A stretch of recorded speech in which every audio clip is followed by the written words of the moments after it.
রাজধানীর বারিধারায় পুলিশের গুলিতে আহত জাপান দূতাবাসের গাড়ি চালকের অবস্থা স্থিতিশীল। সকালে এমনটাই জানিয়েছেন চিকিৎসকরা।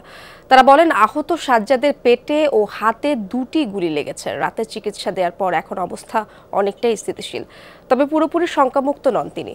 এদিকে সাজ্জাদের উন্নত চিকিৎসার জন্য সরকারের সহায়তা চেয়েছে পরিবার। শনিবার রাতে গুলশানের কূটনৈতিক পাড়ায় এক পুলিশের গুলিতে নিহত হয় এক কনস্টেবল। সে সময় এলোপাতাড়ি গুলিতে আহত হন জাপান দূতাবাসের গাড়ি চালক সাজ্জাদ। উনি এখন পর্যন্ত জেনারেল আইসিইউতে আছেন। ওনার অবস্থা ভালো। ওনার শরীরে আসলে দুইটা গুলি লেগেছে, একটা পেটে লেগেছে আর একটা হাতে লেগেছে। তো হাতে যেটা লেগেছে সেটা মাইনর, পেটে যেটা লেগেছে সেটা আসলে পেটে একদিক দিয়ে ঢুকে আরেক দিক দিয়ে বেরিয়েছে, কিন্তু তেমন কোনো মেজর কোনো ইনজুরি হয়নি।